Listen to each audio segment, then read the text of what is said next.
देखिए, budget session में हमारी सरकार ने समाज के सभी वर्गों का कुछ न कुछ ध्यान रखा और मैं धन्यवाद करना चाहूँगा कि जो भी सवाल हमारे सत्ता पक्ष और विपक्ष के विधायकों ने पूछे, हमारे सभी मंत्रिमंडल के सदस्यों ने उनका सही उत्तर दिया।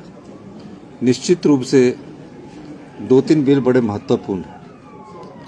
विधायकों का बिल तो जैसे कि विधायक ही बढ़ा सकते हैं, संविधान के द्वारा विधानसभा में ही बढ़ सकता है, वो तो पास एक नियमित प्रक्रिया है।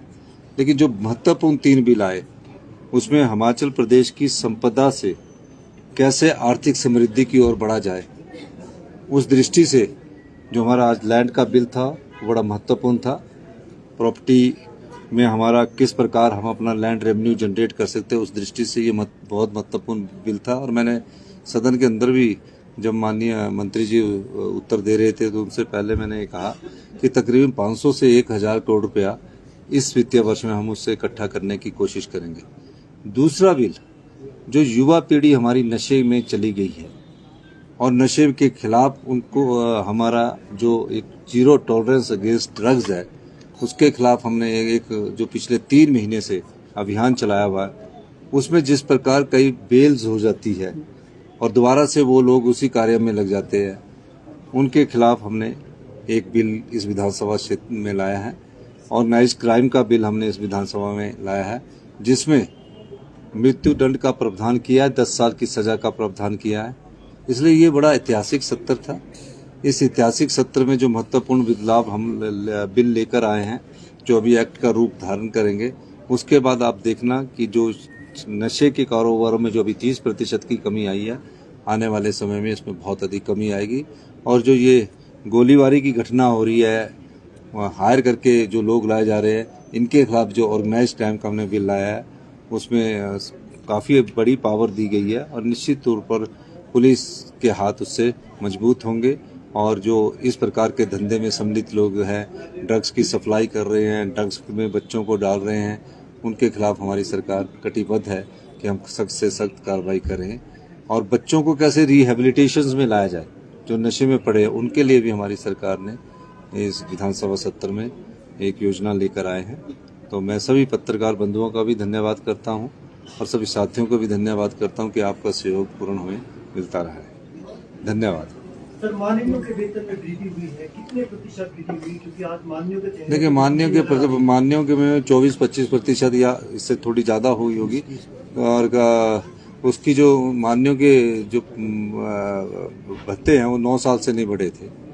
और ये भत्ते इसलिए चर्चा में आते हैं क्योंकि इसके लिए सरकार नहीं कुछ कर सकती। हम तो सरकार है, जो मंत्रिमंडल के सदस्य है वो विधानसभा में ही लाना पड़ता है। 9 साल के बाद बिल आता है। अब चीफ सेक्रेटरी साहब की पे है 3 लाख, 3.5 लाख। हमारे सेक्रेटरी डीए की पे है 3,10,000। प्रोफेसर डॉक्टर की पे है 3,20,000। और एमएलओ की पे, अब सरकार के जो हम मंत्री है उसकी बात नहीं है, जो एमएलए है उनकी पे ना, उनको उस गाड़ी मिलती है।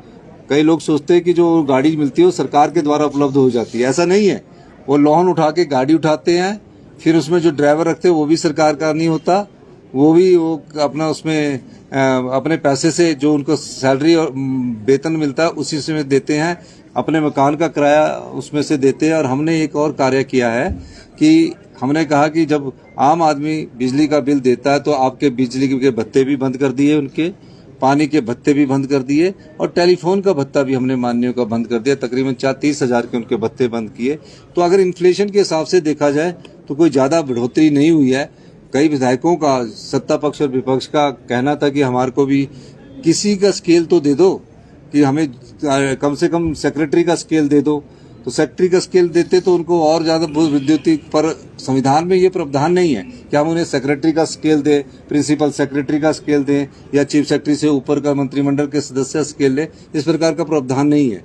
तो उनकी जो सैलरी है, मेरे ख्याल है कि एडिशनल सेक्रेटरी के बराबर ही होगी, एडिशनल सेक्रेटरी से ज़्यादा नहीं है, ये मैं कह सकता हूँ। और जो हमारे मेडिकल कॉलेज के प्रोफेसर सीनियर होते हैं उनसे भी कम है। ये मैं कहना चाहता हूँ। बहुत बहुत धन्यवाद। नवरात्रे आ रहे हैं, क्या कहेंगे सर? आप सबको नवरात्रों की बहुत शुभकामनाएं। धन्यवाद।